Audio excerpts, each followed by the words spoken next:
We're going to go through a few reminders, do the lesson, intro to activity, then as usual, have time for question and answer. As always, we do ask, if possible, if you put on your camera so we can see y'all. If you have any questions, feel free to put them in the chat. And when we get to Q&A, also don't be afraid to turn your mic off and just give us a shout. So a reminder about classroom and activities, all of the activities. And while we're going through the lesson, I will post the activity for the MEP. Okay. And then if you do, like I said last week, if you are making adjustments to your activities, go ahead and post updates. Your mentors will be able to give you feedback. Next week, we do have a small group session. So if you haven't done any activity updates since before the holidays, now would be a good time to go ahead and get those in. And just like in previous weeks in small group sessions, we'll be meeting in smaller groups to be able to meet with you and give you feedback on your project activities. After that small group session, then we'll get into construction. So those of you interested in construction, we'll begin with that shortly here. And then kind of round out the year with some topics on college, careers, kind of professional development. So with that being said, while everyone else is kind of joining in here, I'll give everyone else a few minutes. Evan, does your video need any introduction? It shouldn't. The video itself has an introduction. Okay, great. Do you specifically say what MEP stands for in there? Yeah, we do. Okay, great. Then I don't have to give that little intro. Okay. So this, as always, actually, this is a good reminder for me. I'm glad I just said this. Meetings will be recorded.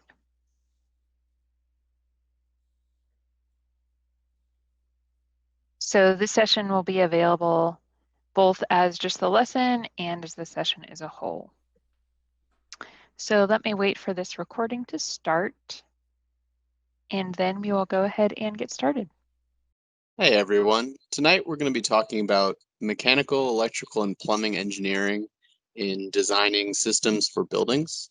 Briefly talk about the three presenters who will be presenting tonight, and then jump into first the plumbing engineering side of things, and then move into mechanical engineering, followed by electrical engineering, and then we'll just briefly touch on an example project from a school that we've done in the past, and then move into sustainability and renewable energy systems, just parts of our design that we can do a little bit better for sustainability. And then we'll move into net zero engineering, which is a classification of building designs that use high performance engineering systems to equate to zero energy usage for the building. And then we'll end with briefly talking about the student activity you guys have tonight, going into the electrical engineering design of the systems, and then end with some questions. So our plumbing engineer who will be presenting tonight is Scott Brown, and then we'll move on to me, Evan Connell,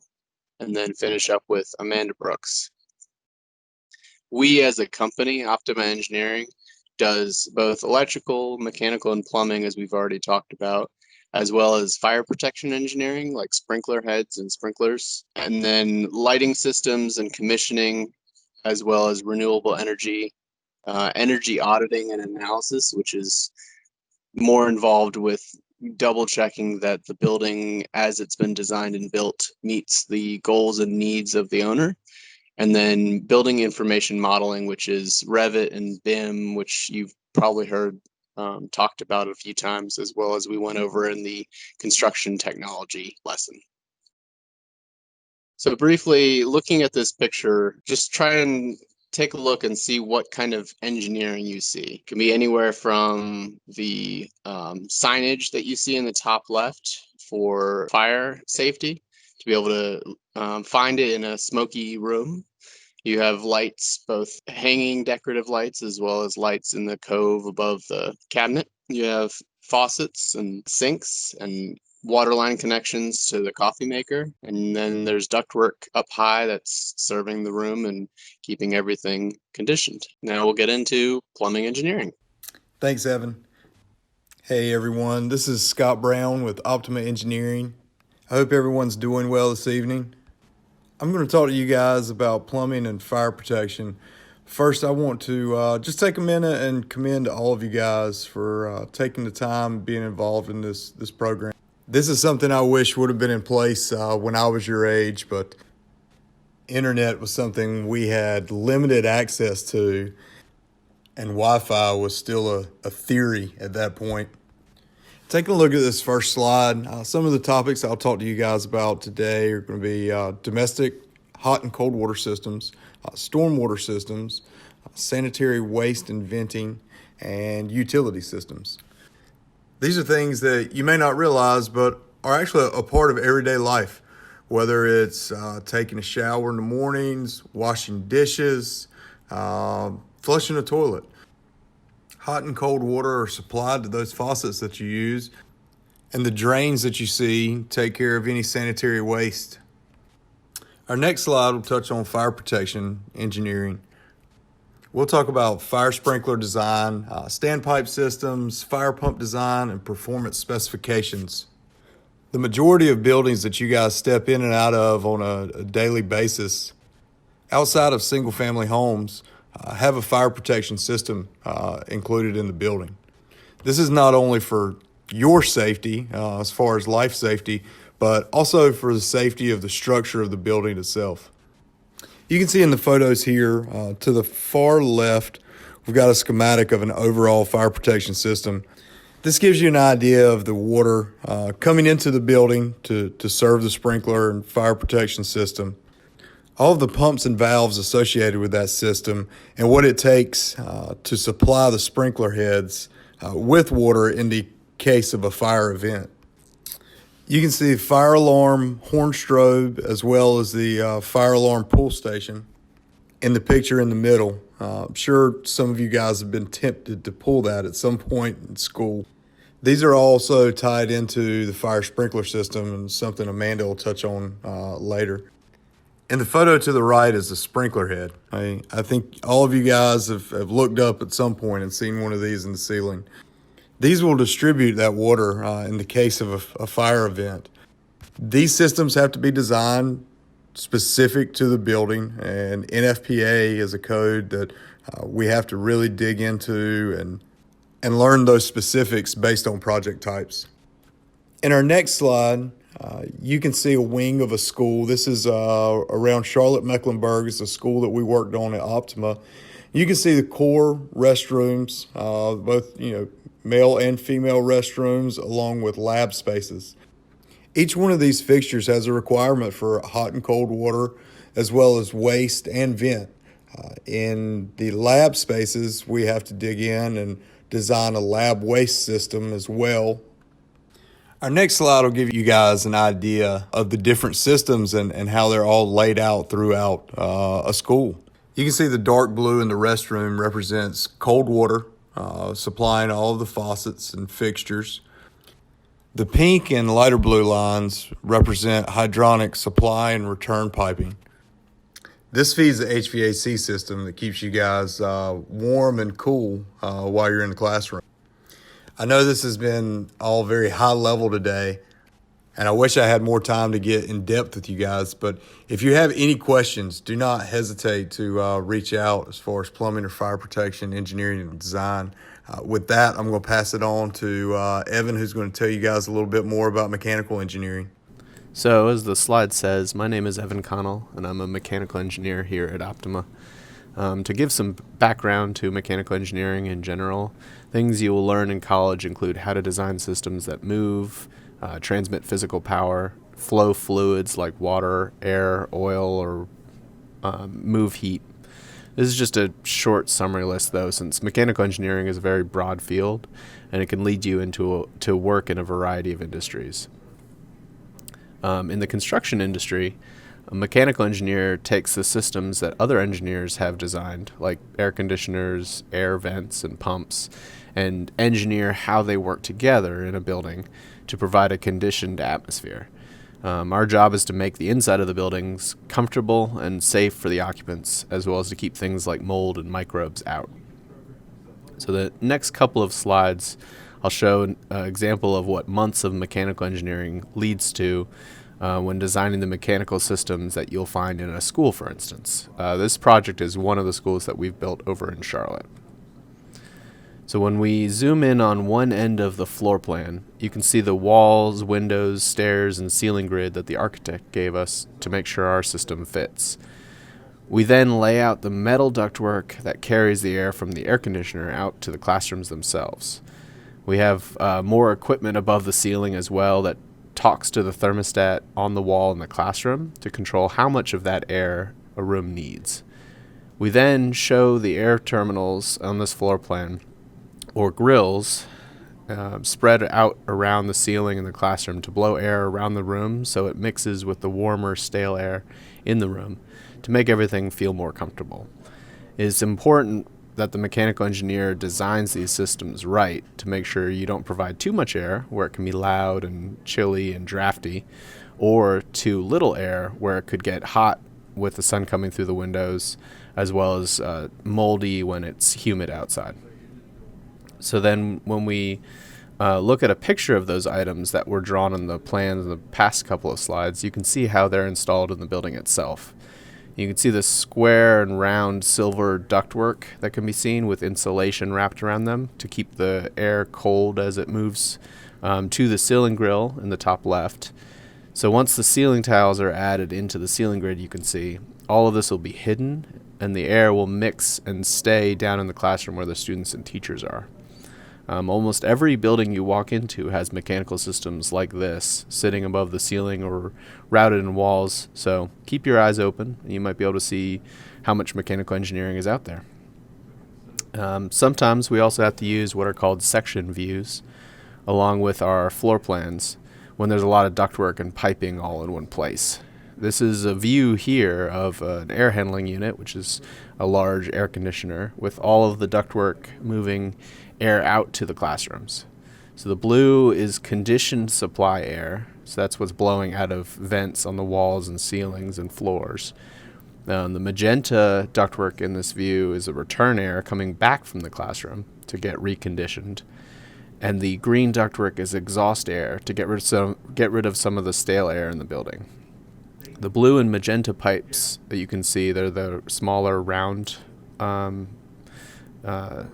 routed out in this view, are chilled and hot water pipes used to condition the air through coils, similar to how the radiator in a car works. Hey y'all, I'm Amanda Brooks, an electrical engineer here at Optima, and I'm going to do a brief overview about what it means to be an electrical engineer and what we actually do on a daily basis.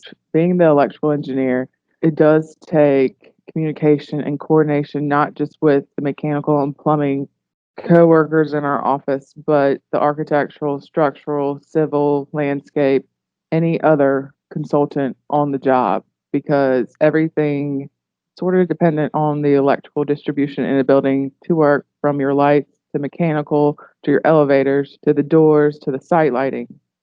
So electrical engineering kind of covers three different areas, one being power, which includes power distribution, power generation.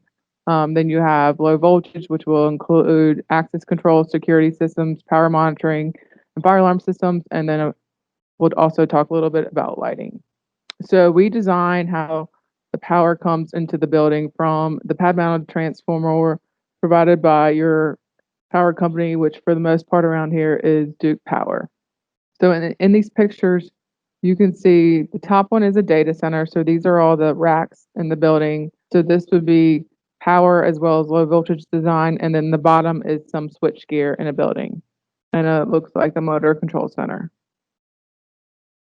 So we also, this is really the fun part of electrical engineering, we get to do lighting design. So sometimes we work with interior designers, sometimes we do work with lighting designers, and sometimes we get to design our own lighting layouts. But this is the fun part of our job, because lighting is kind of what makes or breaks a space. Lighting is what people see. People don't see the wiring in the walls. But the codes dictate the energy required in all buildings. So it's kind of dependent on the type of space. So offices may have a lower lighting allowed per, let's say, a restaurant or retail. We also do lighting controls, and so that is also code driven, and can get really fun, especially with the new wireless controls. So here is sort of an overview of an electrical plan that you would see, and this is actually a power plan. So if you zoom in, the top one is your overall or zoomed in of the power into this school, and then the bottom is the lighting layout. So we kind of put the different trades, power, lighting, fire alarm, and low voltage, all on different sheets. So it makes the plans cleaner and easier for contractors to review. So when we design these systems, we actually do show the circuiting that goes back to the panel boards throughout the building, including all the lighting circuits, power circuits, and any mechanical equipment being added, AV equipment. So on larger jobs, as you can see, there's a lot of circuits, and it does take time, but thankfully with Revit, a lot of this is done sort of automatically. So as soon as you circuit something to a panel, it fills out the panel board schedule. Because back when I started, we used to, everything was lines and text, and then you would have to fill out panel board schedules in CAD, which were also lines and text. So jobs with like 20 panel board schedules took a very long time.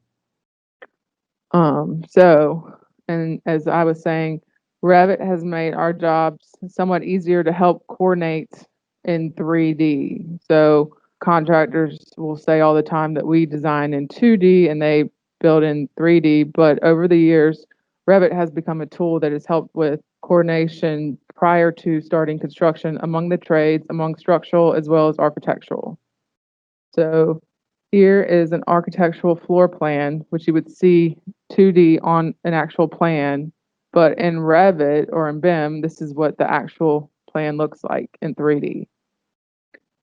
Then when we start adding our mechanical, electrical, and plumbing systems, they take on 3D attributes. And as we start adding like ductwork, and you can see some of the piping and equipment in here, we can help coordinate space above ceiling, especially with structural and lights.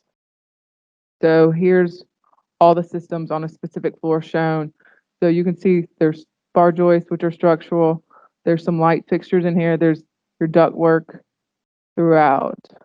So this helps with the construction process because there'll be less RFIs or requests for information by contractors when they're actually installing the equipment. And then here's just an overview of that plan. So part of our job also is providing high efficiency or high performance buildings with efficient equipment. And there are certain buildings that we do design renewable energy systems to help provide either net zero if the building requires it, or if the building's going after LEED, or if the owner just wants to have a very high efficient and high performing building that's sustainable.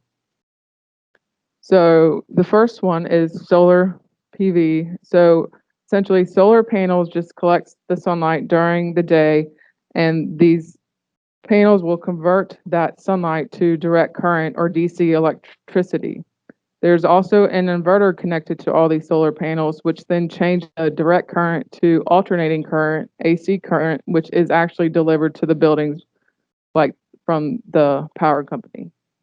So when the solar energy produces more electricity than is needed, the excess electricity is sent back to the utility company, and essentially your electric meter runs backwards. And this is why solar PV has become popular over the years. Geothermal is another renewable technology to save energy that utilizes the stable temperature of the earth to heat and cool our buildings. As our ancestors discovered while finding shelter in caves, the earth keeps a much more stable temperature than the air above does and can give a building heat on a chilly winter day or some cooling in the summer. This technology can be employed anywhere in the country that wells can be drilled, or even using the water in a lake or pond. And so this is actually a picture of the solar PV system on our Charlotte office on the roof. I believe this is like a 10 kW system. So it's not really providing enough electricity to run the office, but it is helping to reduce the energy being used by the office somewhat. So there is a term out there called net zero, and we do design some net zero buildings.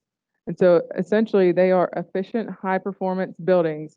And what really goes into the design of these buildings is the building envelope, which is the walls, roof, and glass, the mechanical systems and controls, Energy Star equipment, which actually use, I think, 50% less energy than non-Energy Star equipment. So you can go, if you buy a new refrigerator, it may have an Energy Star rating on that, which means it uses less power. Daylighting, LED lights, and controls. And so essentially, as well as solar PV, battery energy storage systems, and thermal storage tanks. So a net zero building is producing more energy than it uses. So these buildings are not cheap. But we have designed several of these, especially being schools, over the years, and they actually do go back and meter them and make sure they are net zero. So essentially, your building is producing more electricity than it is using through several or a combination of solar PV, geothermal systems, battery energy storage. There may be a thermal storage tank. So to go over the activity for the MEP. So essentially, we just took symbols and we're going to show you what they look like in real life. So for instance, this right here is an exhaust fan, but in some bathrooms you may have a combo light or exhaust fan. This is what a tele-data outlet looks like. Here's your receptacle, and I will say this, there's more options because we work closely with architects to make sure that the receptacle locations and the colors of the cover plates match whatever their design is. So let's say you might have a black wall, but you want a stainless steel cover. We'll help them figure that out. And there's more options even today than there used to be. It used to be like almond, ivory, gray, and stainless steel. Well, there's a lot of outlets and devices that you can get in many colors. You can also get outlets that you pop out when you press. There's way more options now than there ever used to be. And here's a picture of a panel board, which is where your electrical service comes into your tiny house. And then the circuit, all your branch circuits will go out and either feed a lighting circuit or a receptacle circuit or your washer dryer. So here's a picture. I just pulled up light fixture, but again, light fixtures, they're the fun part, and there's plenty of different options out there depending on what you want. You can have a flush mounted chandelier, or you can have one like this that is suspended, and there's two different websites. You can go on there and look, ylighting.com and Lightology, and they actually pull together all the light fixtures from different manufacturers, so you can kind of go through and look at once versus having to pull up different manufacturers' websites, which is what we actually do on a daily basis. Here's a GFI receptacle. Here's a smoke detector. Here's a downlight. And again, there's many different options for downlights. They even have ones that will connect to Alexa. Here's a dimmer switch. Here's a combo receptacle and cable box for a TV. And then here is actually a lighted mirror, which is becoming more popular in bathrooms.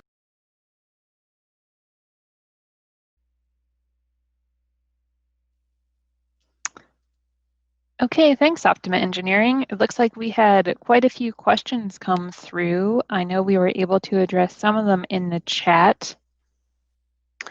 But like we said, ask away. So it looks like the one question we have unanswered here, and I think, Amanda, you are with us, correct? Yes, I'm here. Okay. So Michelle's asking about how you calculate the spacing between a series of ceiling lights.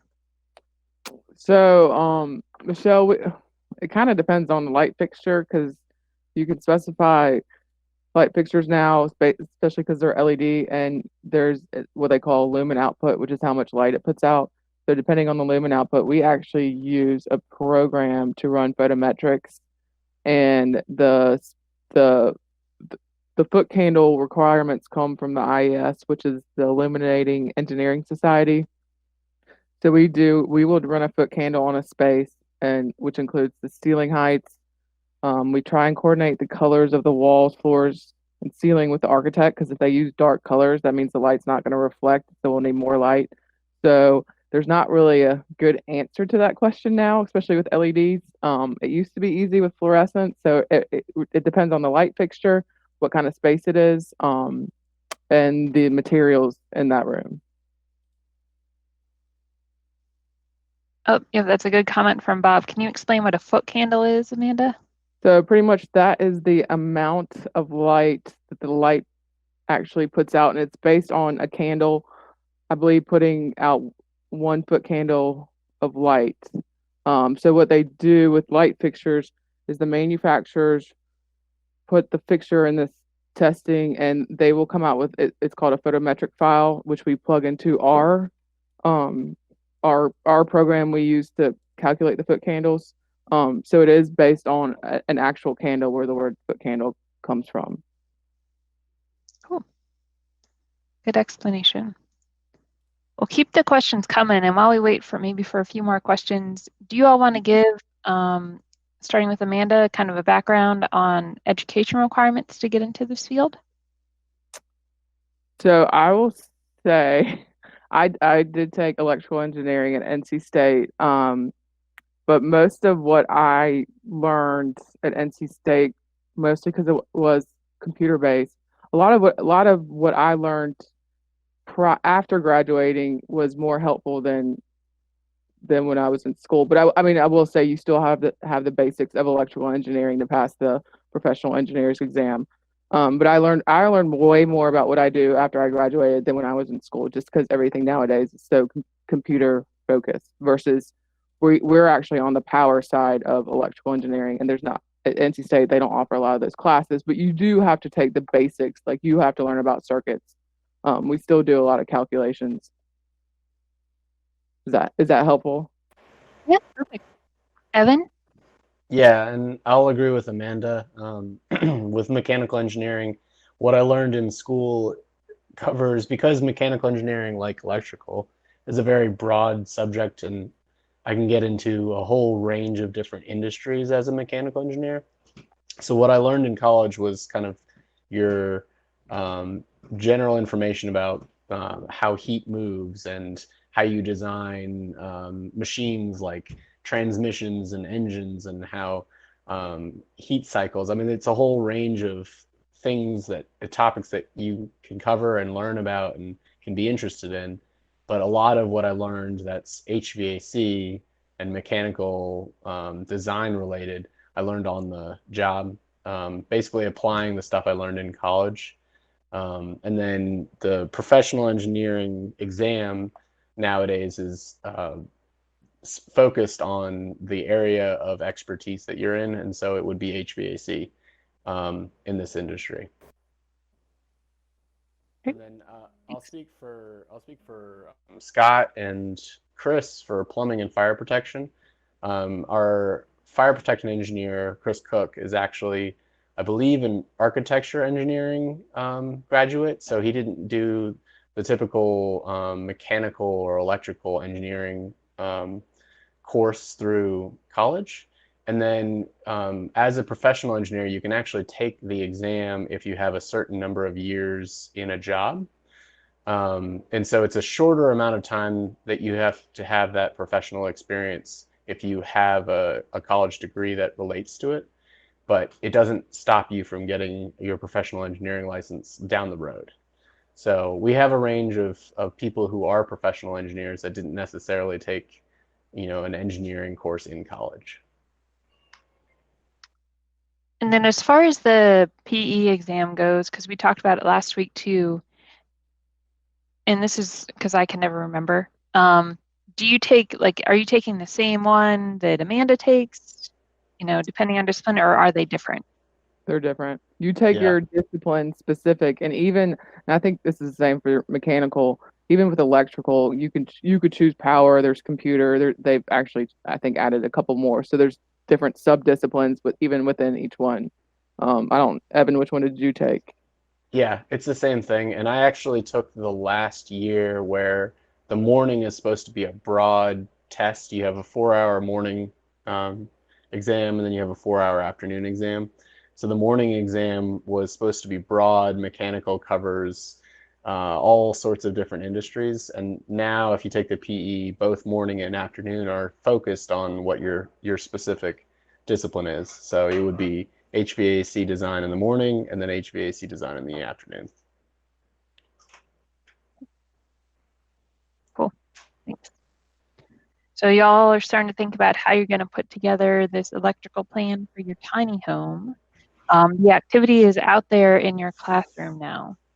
So you can start to think about how that overlays. Remember, like Amanda talked about lighting, thinking about how that would overlay with the designs that you did. But we also talked about a lot of other things in today's lesson. So anyone want to give and feel free to say it or put it in the chat, what other items that were shown in today's lesson would show up in your tiny home? Kind of think about all those different topics that Evan and company shared. And feel free to unmute yourself and talk too. Don't be afraid.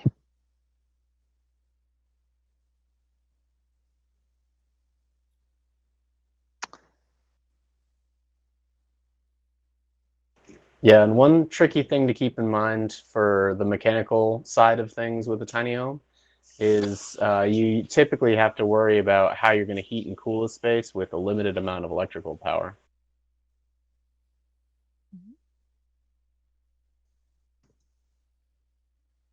Question here about solar panels. Would they be better on the roof or better suited elsewhere?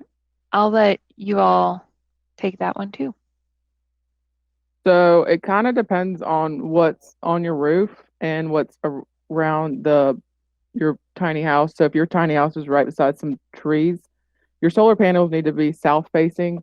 So and I'll so we're actually doing a job at NC State. We're putting solar PV on a roof, and the issue is there's a 7-foot parapet wall, so they can't utilize as much of the roof space as they should be able to because of how tall that parapet wall is. So it really depends on what's surrounding your build or your tiny home, if it goes on the ground versus the roof.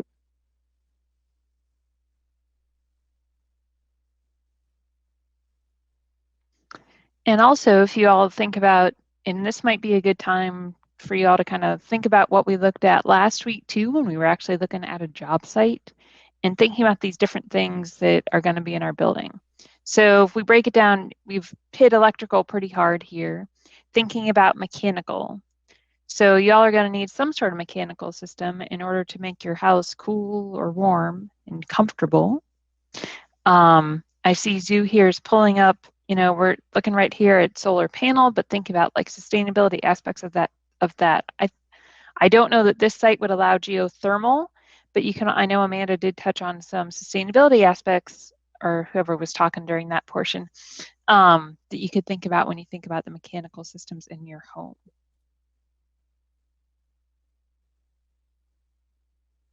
We also talked about plumbing, right? So any student want to say what kind of plumbing you would have to take into account when you're working on your design? Well, I would say definitely fire prevention and sprinklers, and then also, of course, you would have to have your bathroom and then kitchen sinks and stuff of that nature. Exactly. I know we talked about it in our small group where some people had a bathroom on 2 levels. We always want to think it's easier to pipe if plumbing is stacked on top of each other. So think about that too. If you have your kitchen and bathroom near each other, you only have piping going to one location. So that can help simplify things. Yeah, and to follow up on that too, if you think about it with plumbing, a sink is usually a 2-inch pipe connected to it, and that's kind of the smallest you want to see. And so if you're kind of running those pipes across your home, you got to think about like a 2x4 wall that's only 3 7/8 inch space, not including where you're running wiring and where you're running attaching things with nails and screws and stuff. So it's a lot more simple to have all of your piping or all of your bathroom and restroom stuff in one place. And then along the lines of sustainability with a tiny home, and this has been brought up occasionally on a few of the other lessons, for RVs and for tiny homes, one option is to have like the toilet, which usually uses a fair amount of water, and you need, you know, a tank underneath the house to kind of hold all that water and get either connected to a utility or pumped out on a regular basis. You can look at using a composting toilet instead of a regular flushing toilet, and that uses kind of more of a sort of like a septic tank situation where it digests that waste, and so you can use, you know, get rid of that digested waste a lot easier than piping it, and it uses less water. And then a similar topic that was discussed in the sustainability lesson was gray water systems.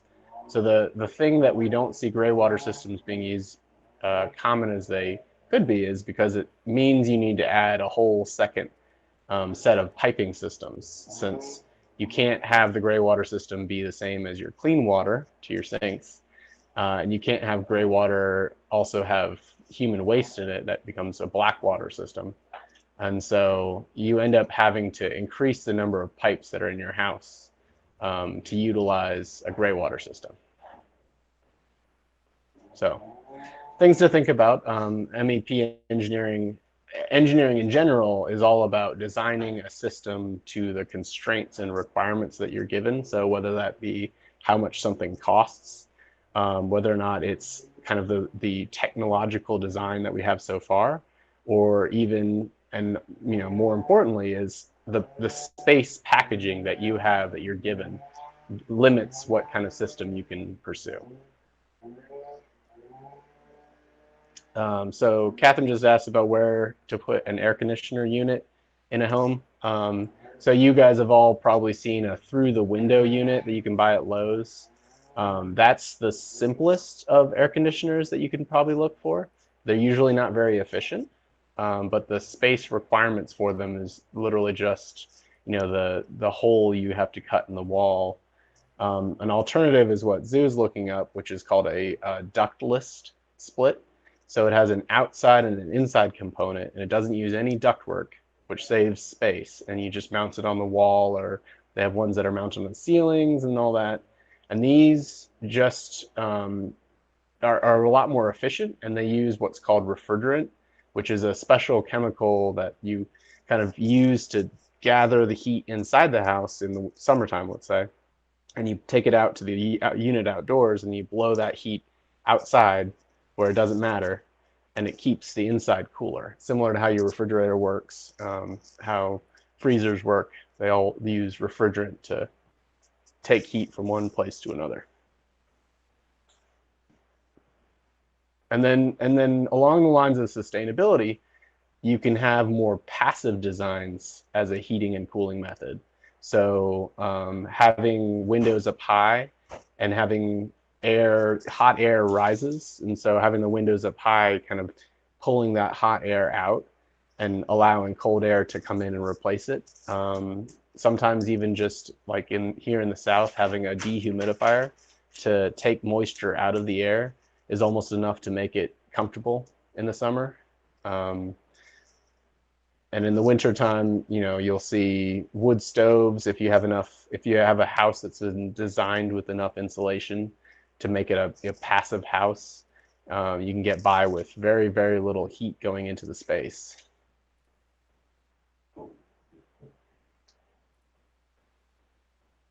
Yeah, there you go. And that's great if you have a tiny home that you want to, you know, install or park out in the woods. You're not using any electricity. You just have to collect the firewood. Obviously, wood stoves have kind of gone out of vogue as a main heating source for a lot of people, mostly because of the pollution, the particulate pollution that it causes. From a greenhouse gas point of view, it's kind of carbon neutral because it's taking carbon that's already in the environment and putting it back in the environment. So It's sustainable in the sense that it uses a renewable resource and doesn't add carbon to the environment.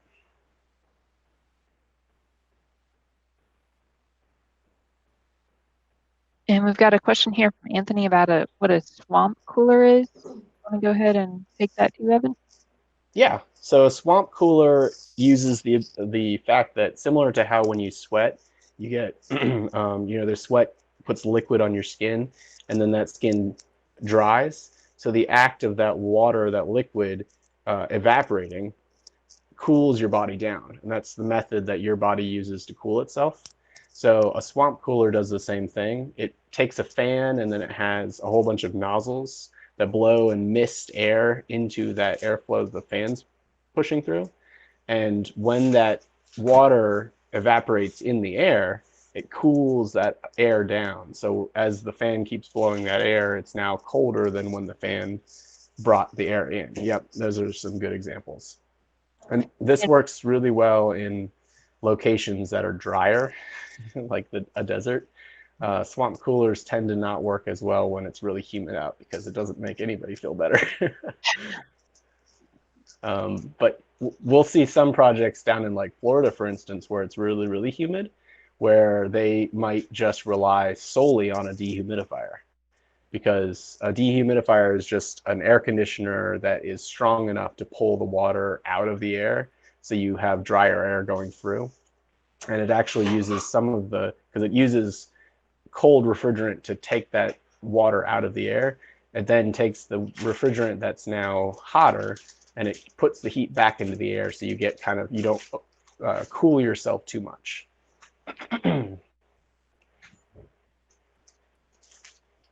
Yeah, I mean, mechanical engineering comes down to heat flow, essentially. You're taking air and water and refrigerant, and you're using that to take heat in or out of a space.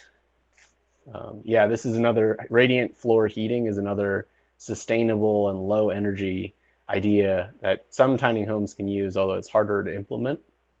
You basically put hot water pipes or electric coils in the flooring, and it heats the floor up, and as heat rises, it ends up heating the whole space. So you usually don't have to put as much heat into it as you would if you had an air conditioner or a furnace blowing hot air into the space. So yeah, it is sustainable because it uses less energy, and usually people feel that heat easier than if you have an air conditioner blowing hot air.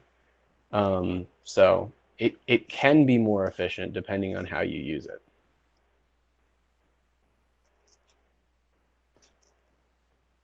These are all really good questions. So we're talking a lot about kind of how this fits in with our tiny home. Do you want to touch on what other types, I know you did a little bit in the presentation, but kind of Evan and Amanda, talk about what other types of projects you actually are working on, let's say within the past 2 years. Oof, that's a large list.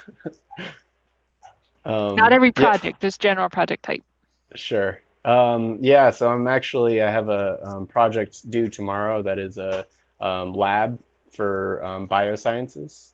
We've worked on college buildings, both offices and dormitories, dorm rooms. We've worked on schools. We've worked on hospital buildings as well as medical office buildings, which are like office buildings, but they're like an urgent care that you might go into, or primary care, or if you've been to your family medicine's doctor, it's usually in a medical office building. What else, Amanda? We do a lot of multifamily buildings, which are really fun.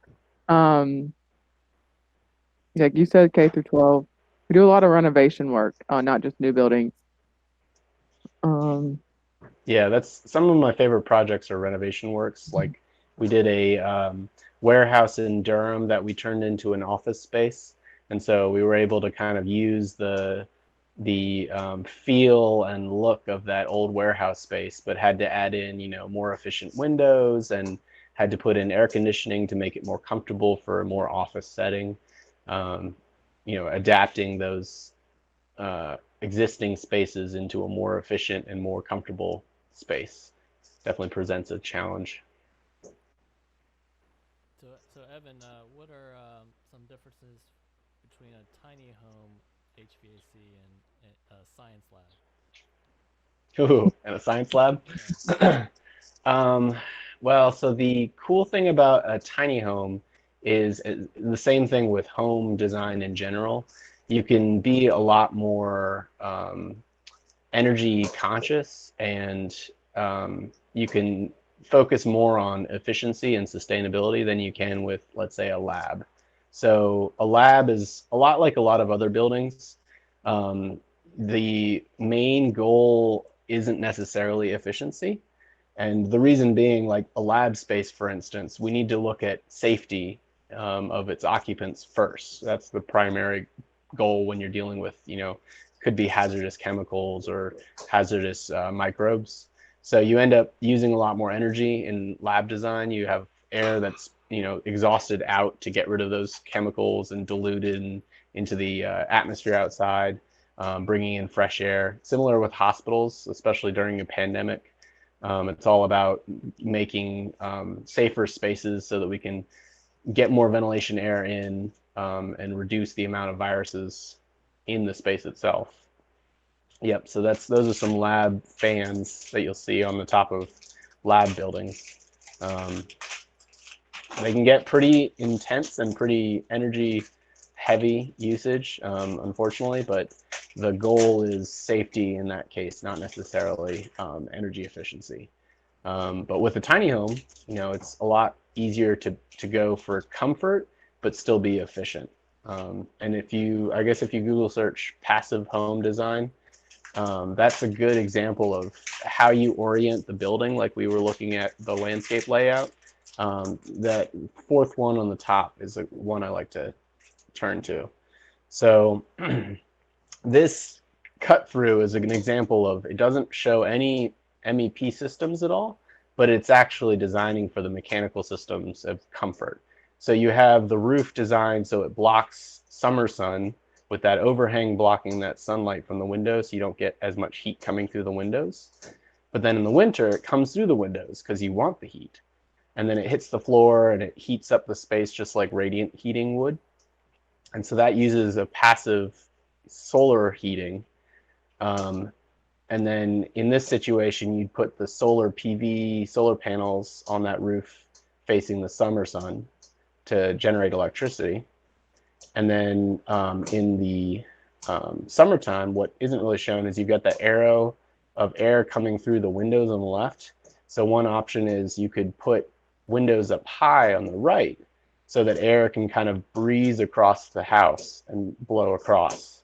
And so designing the house based on which direction the wind primarily flows in your space. So like on the tiny house project you've got kind of on a hill. So we might assume that the wind in that particular situation blows downhill potentially. And so designing it so that you have larger windows that can catch that wind to blow through the space, and then windows on the other side will help cool the house and ventilate the house without you having to use any energy at all. So Evan, if you orient your house incorrectly, how much energy does that waste? Or I guess how much energy would you use if you orient? I mean, it's hard to put a specific number to that, but it's way more efficient to orient your house properly. Having the roof overhang so that it blocks windows. So you might have seen some of the newer designed buildings, not houses, but commercial buildings, and definitely out in Australia, where you have metal, what look like louvers or wings sitting out over the windows. They're called sunshades or window shades, or I guess not window shades, but sun shades, that similar to how that roof was designed, it blocks sunlight coming into the window, but still allows the occupants to look out and get daylighting so they don't have to have the lights as bright inside. And so that helps save energy by blocking the heat coming into the space, but it still allows sunlight coming in, so it doesn't feel like a cave. Yep. So you'll see that on like Hunt Library at NC State. I'm trying to think of what other buildings. Amanda, did we do that design on First Bank, Raleigh? I forget. I don't. Yes, we did. Okay.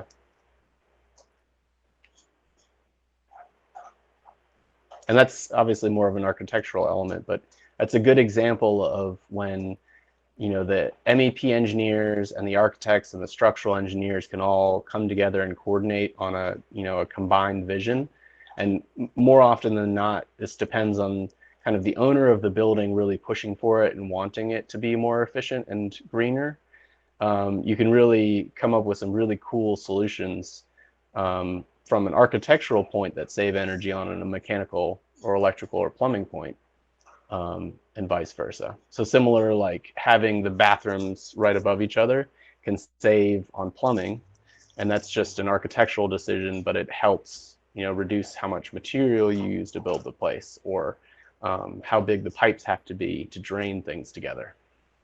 Looks like there's a couple more questions. How would you determine the size of an air conditioning unit? Yep. So the long answer for that is with some very detailed calculations on how much air gets into and out of the building, which involves like how tightly it's constructed and built, how much insulation you have in the walls, how thick the walls are, how sealed the windows are. If the windows have 2 glass panes and are kind of insulated, or only 1, maybe it could even have 3 or 4 panes, how thick the roof insulation is. So you can see it kind of snowballs into, you basically have to engineer, calculate every little bit of heat coming from outside and getting into the space. So the short answer. So what Evan was saying is if there's like, if your house had 0 windows, then you would need a lot less like a little tinier unit than if you had more windows. Because the window is probably the weakest point in a building. Yes, absolutely. But the short answer to your question is there are ways to calculate a range, because at the end of the day, you know, HVAC engineering comes down to kind of designing to comfort at a certain level. And so some people might be cold when others are comfortable. So there's definitely a range that you can shoot for. And a lot of like HVAC contractors will design based on what's called a size of the air conditioning unit per square foot. So like a house, you might have for every 500 square feet of a house, you have 1 ton is what it's called. It's the capacity of your unit. So if you go to Lowe's, you might be able to find one of those little portable air conditioning units or the wall units, and they come in like 1 ton, 1.5 tons, 2 tons, those kind of increments. And so oftentimes the quick calculation, the way to give a general feel for how big it's going to be is by square foot. And the thinnest walls for plumbing in a tiny home. So like I said, 2 inches for your sink is probably, or 1.5 inches if it's a really small sink, is probably the smallest you're going to see a pipe. So 2x4 is, I would say, the smallest wall cavity you can really comfortably run piping through. What if you had plumbing on your 2nd floor and needed some waste piping coming down? Yeah, so the safest thing to do in that is you run kind of right underneath the floor and then down in kind of a box out in the walls. You provide a little more space that is kind of dead space, so to speak. You don't see it from the inside, but it's allowing the pipe to run down and out of the tiny home. We had another question asking what makes radiant floor heating sustainable versus not sustainable. Sure, yeah. So yeah, kind of touched on that. Sorry, guys. No You're problem. good. Now, we did touch on that a little bit, but just to recap on it, heat rising is really the short answer. So heating air takes a lot of energy, but if you can just heat the floor below a person, then you take less energy to heat that floor, especially if it's concrete, and it stays hot for longer. And so you can end up kind of just heating the floor to a lower temperature than you would heat the air, and make a person warm, even though the air itself, I don't know what you guys set your thermostat to in the winter, but you can maybe set your thermostat to 65. And if you have radiant floor heating, you're more comfortable than if you have kind of a furnace blowing air in. You need to crank it up to 70 degrees or 75 degrees. Yeah, that's a good graphic. Yeah. Thanks, Evan. Well, we've just got a few minutes left here, so I do want to kind of recap that we have a small group session next week. So remember, you'll use the link that's sent out by your lead mentor for those sessions. Go ahead, get activities in, make activity updates so that we can share what y'all are working on with other students, get feedback from mentors and students. After that, we'll get back together for a few more large group lessons on construction. So we're nearing the end here. We've got, what, 2 more months? No, month and a half. So we do appreciate you all taking the time to meet with us tonight and coming to these large group lessons. It's great to see you all. We will hang on for a few minutes here with if there are any other questions. But like I said, we do appreciate y'all coming, and we will see you again for a large group lesson in 2 weeks, small group session next week. So thank you, everyone. And if you have any questions, just hang on and give us a shout.